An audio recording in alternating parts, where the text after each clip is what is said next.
Welcome to The Explainer. This is where we take really big ideas and make them simple, something you can actually use. So today, we're getting into something huge, how to literally rebuild your life by reprogramming the most powerful part of your mind, your subconscious. All right, so let's just dive right in. Have you ever felt this? You're trying so hard to change something in your life. You buy the books, you do the courses, and yet somehow you end up right back where you started. It's so frustrating, right? So why is it so hard to actually change? Well, it seems like most of the self-help advice out there falls into one of two camps. On one side, you've got what we can call the hero's path. You know the one.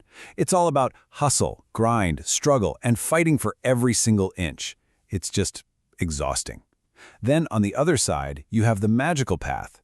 This is all about manifesting and raising your vibrations and, well, sending a wish out to the universe. And that can feel kind of vague, right? So we end up stuck, caught between burning out and just hoping. And that deep desire we have for real change, it just doesn't get satisfied. But what if the problem isn't the method at all? What if the real fight isn't with the world outside, but with an opponent you can't even see? A conflict that's happening deep, deep inside your own mind. You know, the brilliant psychologist Carl Jung actually gave us a huge clue about this. He was basically suggesting that the stuff we call fate or bad luck is really just these powerful, hidden forces inside of us, shaping our lives completely without our permission. Just let that sink in for a second. What if your life isn't just a string of random events? What if everything that's happening is the direct result of your subconscious mind getting exactly what it wants, even if that's the total opposite of what your conscious mind, wants? And this is the kicker, it means that whatever your life looks like right now, that was the goal all along. So the best way to think about your subconscious is like it's your mind's operating system. It's incredibly powerful. And its main job, its prime directive, is super simple: keep you alive. But here's the catch, and it's a big one. It's running on software that was installed when you were just a little kid, based on whatever the adults around you believe to be true. And what that means is, the programs running your life right now might not even be yours. Crazy, right? They're often hand-me-downs, inherited from your ancestors who lived in a completely, radically different world. A world with totally different rules for what it took to survive. And you can totally see how this works across generations. Let's say a great-grandparent lived somewhere dangerous, and for them, the belief, "don't stick out," was a literal survival strategy. Being noticed could get you killed. Then that gets passed down to their kids as, "be quiet, don't cause trouble." And then to their kids as, "oh my gosh, what will people think? Don't embarrass the family." And then it gets to you. And for you, it shows up as this unexplained, intense fear of public speaking, or even just posting something on social media. It's the same survival code, just completely out of place in your world. See, your subconscious isn't your enemy. It's not trying to hurt you. So when it sabotages your diet, it's not because it wants you to fail. It's running an ancient program that says thin equals sick and poor. When it blocks you from making more money, it's trying to protect you from the evil and danger that your family might have associated with wealth. It's just trying to keep you safe, but it's using a dangerously obsolete playbook, and that's the real problem. So, the big question is, how on earth do we fix this? How do we update this ancient software? Well, you can't just talk to your subconscious. Logic and reason, they just bounce right off. You have to speak its native language.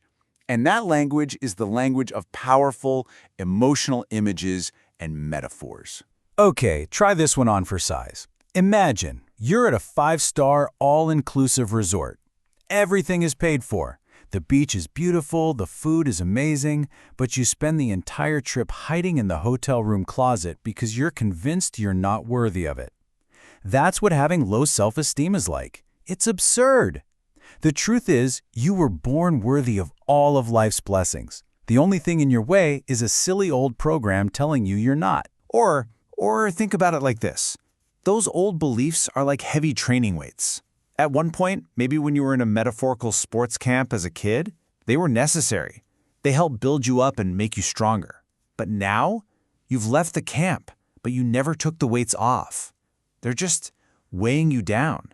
They've served their purpose. It's simply time to take them off. So here's a simple 4-step process you can use to actually make this update. Step 1, define your conscious goal. Get super clear on what you actually want. Step 2, create a powerful, vivid image of that goal already achieved. What does it feel like, look like, smell like? Step 3, negotiate. You have to show your subconscious that this new reality is safe, that it's a good thing.